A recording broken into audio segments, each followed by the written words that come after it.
You ready to be exploited? Is it on? Hmm. Is it rolling? Are you ready to be exploited now? Okay. Hello, my name is Erica. Welcome to Tsundere, where I talk about anything and everything having to do with anime. And today we're talking about cats. She doesn't want to be here. If you follow me on social, Okay, that's fine. she did it. If you follow me on social, then you know I have, or especially on Twitter, then you know I have two cats, Sushi and Wasabi. And what you probably don't know is that every now and then, after a long week at work, I like to find anime, like cat-themed anime, and watch it with my cats. Have a nice warm cup of tea, or maybe a glass of wine, because that's what you do as an adult, right? So if you're like me and you have cats and you like to watch anime with them, or maybe you just like cat-themed anime, then this video is for you, because today I'm going to be talking about 5 anime to watch with your cats. Hold up, I don't know if it was 5 or 6. Today we're going to talk about 6 anime to watch with your cats. First anime on this list is My Roommate is a Cat. So this is actually one of my favorite anime to watch with my cats because it is so wholesome. It tells the story of this very introverted, shy novelist named Subaru who finds a stray cat while he's visiting his parents' grave. He adopts the cat and names it Haru, and the show follows how these two people, or cat and person, learn to get along with each other. And it shows how not only can a human change the life of a stray animal by taking them in, but also how pets can change humans' lives for the better as well. It's one of my favorite anime because it also mirrors a little bit my relationship with my cats. Just like Subaru found Haru during a very difficult time in his life, I also found Sushi and Wasabi during a kind of difficult time in my life. In adopting them, they helped me establish a routine, get up early to feed them, keep my apartment clean so they don't eat something that they're not supposed to. And in turn, I know I changed their lives too, because they went from being full of fleas living outside to living indoors and currently sleeping in the sun while I'm recording this. In My Roommate is a Cat, we see how Haru helps Subaru come out of his shell. He's forced to go out of the house because he has to go to the pet store to get her new food. He has to ask people for help because he has no idea what goes into parenting a cat. And of course we see how he changed Haru's life because she doesn't have to fight for food anymore. She doesn't have to run and hide from predators. She has a nice place to hang out. I think if you're ever wondering what it's like to be a first-time cat owner, I think the show really hits the nail on the head, because there are many times when Subaru is looking at Haru like, why the hell are you doing this? Why did you knock over all my stuff? Why are you clawing up everything? And it's just really cute. I love it. The show also touches on grief. So Subaru's parents had died and he had a lot of regrets about the way that it happened and not being as close to them as he could have been. And you definitely get to see how he comes to terms with their death through being a pet owner and just being able to open up more. So it's just a wonderful story. Again, it's a great story about how humans can change an animal's life, but also how animals can change a human's life as well. Next on this list is The Cat Returns, which is a Studio Ghibli classic. So this story features another character named Haru, except in this one she is a human girl, a teenager, who also has the ability to talk to cats, but she doesn't want anyone to know. She's also voiced by Anne Hathaway, fun fact. So in this film, she sees a cat that's about to get hit by a truck. She rescues said cat. That cat turns out to be a prince from the cat kingdom. He then thanks her and proposes to her as part of his thank you. And she accidentally, because I guess you can do this, accidentally says yes. He then whisks her away to the cat kingdom, whose king is voiced by Tim Curry. When you get a chance, just look up the cast that's in this film. It's pretty wild, the people they have in here. And while she's at the cat kingdom, Haru slowly starts to turn into a cat herself. And then she soon finds out that she has to rediscover who she is in order for her to stop the transformation and stop herself from being trapped in the cat kingdom forever. So one of the reasons why I love this film is because it is full of cats. You have cat princes, princesses, cat kings, cat royal subjects, just everywhere, cat everything. You have a cat in a hat. It's just cats. Like, what else do you need?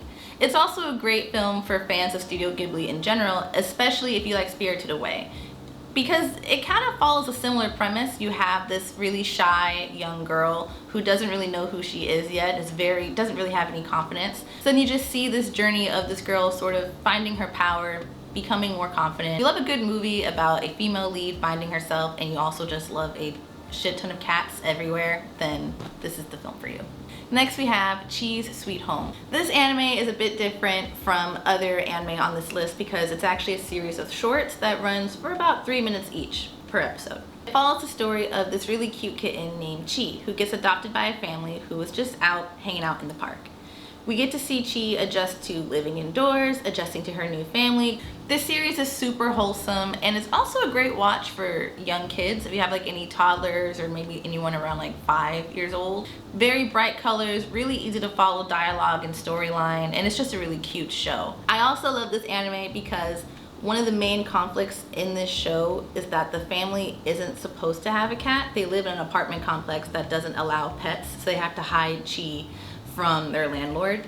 And as somebody who may or may not have forgotten to put her cats on the lease of her old apartment, I can kind of relate. Okay, she wants to go, it's funny. I can kind of relate to that. Just the little things you gotta do to hide them from the landlord so you don't get charged that pet fee or evicted. They're on my lease now, so none of y'all try to get me out of here. Next is She and Her Cat. So similar to Chi's Lovely Home, this anime is also a series of shorts. It's about 5 minutes long per episode, and I think there's only about 7 episodes total. It's also based on the 1999 film that launched the career of director Makoto Shinkai, the director for 5 Centimeters Apart, The Garden of Words. Did I say it wrong? Oh, 5 Centimeters Apart!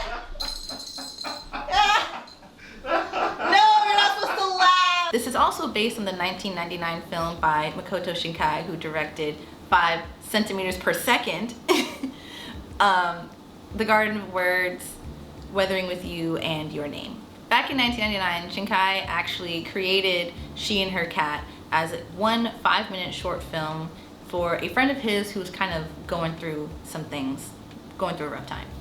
After the film was completed, the movie was first distributed by Shinkai himself, either through mail via CDs, or he sold the CDs at anime conventions. On his own, he ended up selling 5,000 copies. Years later, the film was turned into an anime series and manga, and that is actually what we're going to talk about today, the 2016 version. The anime follows the story of a senior cat who is living with his human, a woman who is striking it out on her own for the first time. Told from the senior cat's point of view, we see his human struggle basically with everything by herself, living in an apartment alone, paying bills on her own, dealing with depression by herself, and calls from her parents that she doesn't want to have to deal with. All the stuff that comes with being in your 20s and striking it out for the first time by yourself. And because it's told from his perspective, we understand that while he doesn't quite know exactly what his human is going through, he knows that she needs him. And he does everything in his power to just make sure that she's okay. I first watched this anime pretty early on in the pandemic. I had just moved to Tampa on my own, living on my own, and I didn't have any friends here yet, so it was literally just me and my cats and them just watching me do all this life stuff by myself. And watching this anime, it just really made me feel very seen. So if you've ever found yourself in a similar situation, I definitely suggest watching it. It adds a bit of perspective and it makes you realize that you're not alone. Everyone has gone through this journey at some point. And a lot of it is also based on Shinkai's experience living in this really tiny apartment by himself. So he started off there too, and now look at him. He's an award-winning anime director. So there's hope for us all. Next is Noragami. So this anime isn't exactly cat themed per se, but I'll explain that in a bit. So it tells the story of a teenage girl named Hiyori Iki who ends up in a bus accident after she saves a man who she later finds out is a god named Yato. After the accident, Hiyori notices a very serious problem. Her soul keeps slipping from her body, oftentimes without her even realizing it. So in order to get her body and soul back to normal, she makes a wish to Yato, and then later on, the two are joined by the soul of a child named Yuki. Then the three of them go on adventures together, facing off different gods, demons, and weird, mysterious creatures. Like I said, it's not really a cat-themed anime, but the name Noragami does translate to the phrase stray god, and they kind of make a lot of references to like stray cats throughout the show. You'll see random stray cats throughout the anime, sometimes hanging out in the corners, and it's also, if you love shonen anime, you love a little bit of romance, you also love a lot of action, it's a great show whether you like cats or not. So this final anime, I'm going to make this very, very brief because a certain animation studio does not play games, and I don't want to deal with that. I do not want those problems. So the final anime on this list is Sailor Moon, and I feel like everyone knows what Sailor Moon is about, so I don't think I have to really explain it. But it's a great anime to watch with your cats because it features 2 and then later 3 cats. Luna, Artemis, and I forgot what their baby's name, but they end up having like a cute little kitten later on. Spoilers, I guess, if you live under a rock for 30 years. It's a great show to watch with your cats because it features cats. It also has these really cool watercolor backgrounds, very aesthetically pleasing. I like watching it sometimes just to have something in the background while I play with my cats, or sometimes I'll just have like a nice cup of tea while Sushi and Wasabi are asleep next to me. And that's all I'm going to say about Sailor Moon because, again, I don't want these problems. And those are 6 anime to watch with your cats. Now, if you want to see more videos like this, don't forget to like, share, and subscribe to Tsundere. Follow me on Twitter at @TheTsundere, on Instagram at @TheTsundere, and on TikTok and on TikTok at @the_Tsundere. Also, don't forget, I'm trying to get up to 500 subscribers so I can do my Eri cosplay from My Hero Academia. So make sure to subscribe and tell all your friends to subscribe if you want to see me dressed as Eri. So I guess that's that's the video. So see you guys next time. Okay, 3, 2, 1. The story follows the it's okay, I fucked up. The series is, I got a cat hair in my mouth. 3, 2, 1. Wait. Straighten your... My shirt? No, your necklace is like on one. Oh, thank you. It says, you're gonna say it was on one titty. This is supposed to be like a very wholesome cat anime video, and nothing wholesome is happening.